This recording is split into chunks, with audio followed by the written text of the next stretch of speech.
I can hardly wait.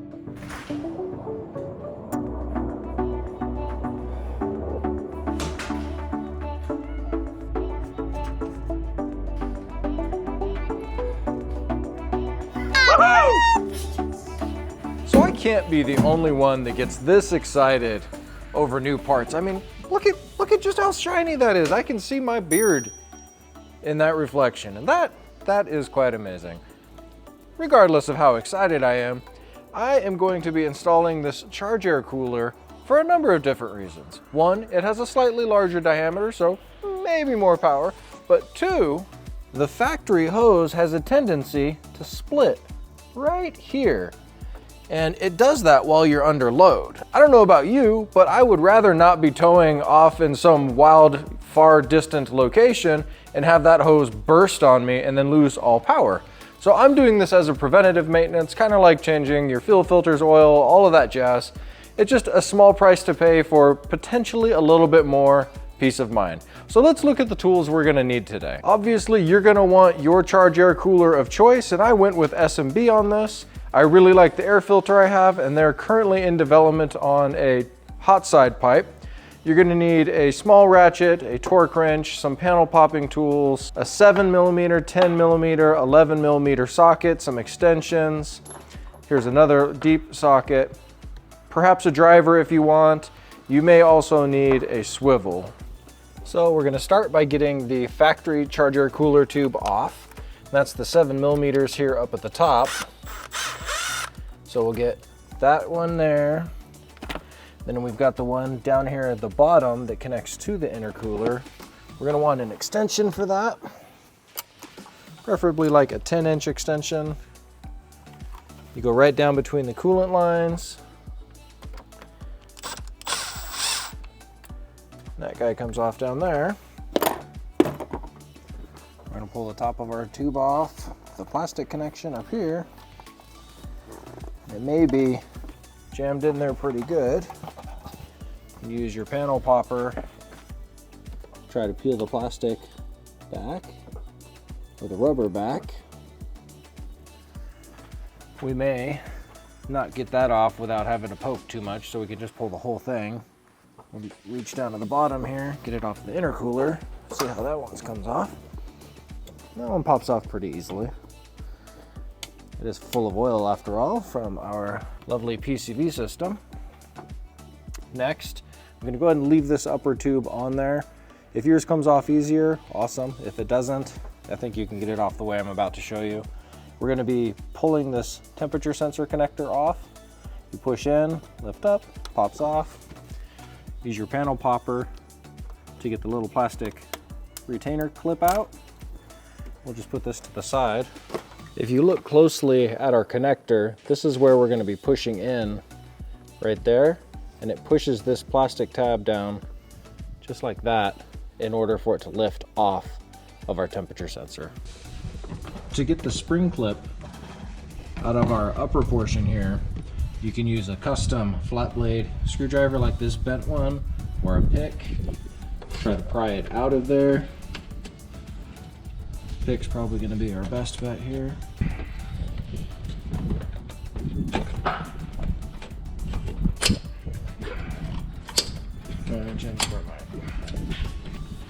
If you use your pick coming at it from the bottom, you can see right here where you are able to pull the spring clip up, then come at it from the other side to disengage both sides of it. Try not to bend this because we are going to be reusing it.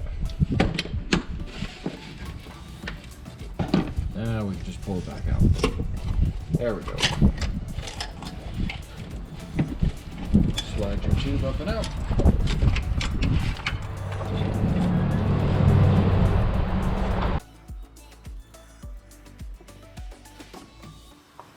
With the charge air pipe off, you can see down here a lot better where our connection to the intercooler is and how that's coming up to our throttle blade here. Now, some of these kits will actually remove the throttle blade and that will require tuning. I chose to go with the kit that I wasn't gonna have to tune when I was done with it. To remove our temperature sensor, we need to get underneath the locking tab here, pry up gently as to not break it, and then twist it until you can pop it out. Like that. It's just held in by that little tiny tab and these locking clips, and the O-ring is our seal. Now we need to get our TBolt clamps on the silicone portion of the tube. There's a smaller and a larger end. So on the smaller end or the bottom, you're gonna want your T-bolt upwards so that you can get to it from the top of the motor. And then on our big end, up at the throttle valve, we're gonna have it on the bottom so that it's not hitting any of the interference items that are around it. I like to get my clamps a little tighter than this so that they're not wiggling around before I get them in the truck. And for that, we're gonna be using our 11mm. Now these clamps do have a torque rating from S&B of 75 inch-pounds. So do what you will with that. So I've got a little light pointing down there so I can see what's going on. The instructions do call for pulling the power steering reservoir out, but maybe we can do it without. I guess we'll try and find out. It is pretty tight in here, that's for sure. I'm gonna pop this upper clamp off just so I don't drop it.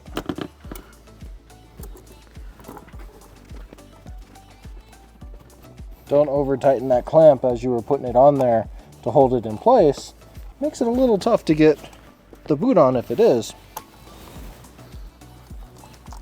And they say that you want the clamp about 1/8 of an inch away from the end of the boot. And this thing has to rotate that way just a little bit in order to get away from the power steering reservoir. You look down on in there, there's our spot to look through. You can see that the clamp is facing up towards us, and that's where we are on the intercooler. Next in order, we need to prep our O-ring to fit inside of the groove. And what the instructions say to do are to coat it with fresh diesel oil and to give it a stretch so that it sits snug in there before you slide it onto the throttle body. So I have my favorite oil here, a little Shell Rotella. Pick a clean finger. Just like the instructions say, we're just gonna coat it, kind of stretch it, kind of like if we were cooking a pizza dough or something like that. Not sure exactly how relatable that is, but first thing that came to mind. Now I gotta do this without getting fingerprints all over it. You can see the O-ring fits into the groove inside here.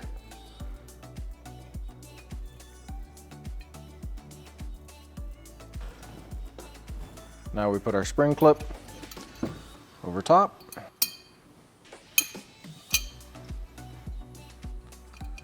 And you can see that this will pop open as we're sliding it onto the throttle body. Too much oil. I'm gonna take just a little bit on the inside here, a little more on the O-ring. Give everybody a nice slick location. Just a dab on our O-ring here. We don't really want any on the sensor. And then I'll wait to put the sensor in until the tube is on so that I don't accidentally catch it on something and kink it or break it. Hate it when things get kinky in the garage. Now there is a limited amount of space to get this tube in, and what the directions call for is installing it so that it's like this and then rotating the tube into it so that the two will come together. So I'll go ahead and get my clamp back on. There's not a lot of room when it comes to tightening this clamp. I'll pop this guy in and I'm gonna push the hose back out of the way. There it is. So now I can rotate it down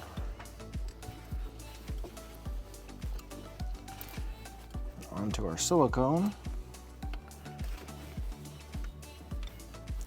Past our coolant line. There we go. If you squeeze this coolant line a little out of the way, it rotates nice and free. You can see there it just dropped straight down onto our silicone line. Just give it a little gentle rotation, a little squeeze.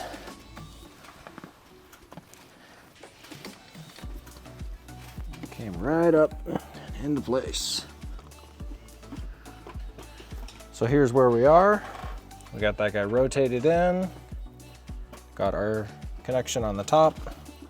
There's our clamp at the bottom. I was able to do it with the reservoir in. I can see that tightening my clamp might be a little tough. That clamp down there, there it is. It'll be pretty easy to get to still, straight from up here. So just like before, we're gonna use our long extension. Get down to that bottom one.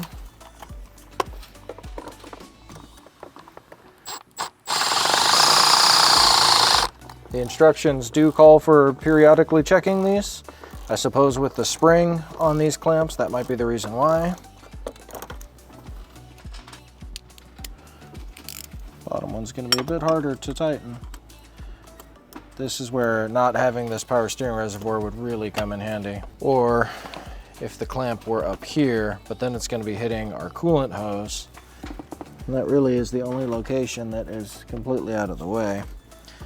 I'm gonna pop this guy off just to see just how much extra space there is.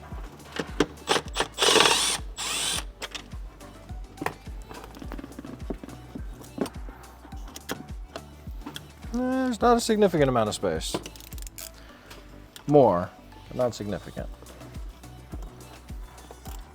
Boy, that took forever.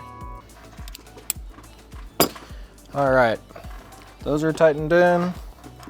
Let's get our coolant reservoir, or not our coolant, our power steering reservoir back in. Take a look at our clearances. What we're looking for is adequate clearance around the coolant hose and on the back side here around the power steering reservoir. Make sure there's nothing coming in contact with any of these hoses. Make sure you check down at the bottom, check your clamps, the bottom of the reservoir there. Everything looks good. So the sensor is just as easy as taking it out. You have this baby clip at the top, these little locking teeth. We're gonna push it in and then we're gonna rotate until the clip locks itself into place. There, you heard it snap into place. Now it's in. Lock our sensor back on. We'll take all of these zip ties that came in the package. We'll clean up our harness right there a little bit. If you really wanted to clean this up, you could untape it, pull this guy off.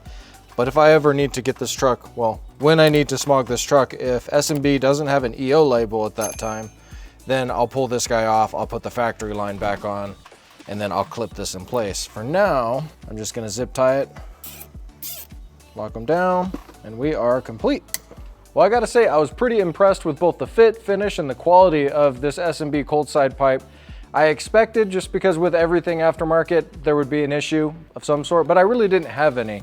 Anything that I ran into in the installation side of things was merely just because I didn't ever do this before. This is my first one. If there was something that you've installed on your truck as a preventative maintenance, you know, something to cover yourself in the future, let me know in the comments. Maybe I'll put one on mine. When S&B releases a hot side pipe, I'll be buying one of those. Unless, hey, S&B, if you guys are watching, I'd love to install one for you. Obviously, I bought this one on my own, but who knows what the future holds. Anyways, like, subscribe, comment, watch one of the other videos. We'll catch you all later.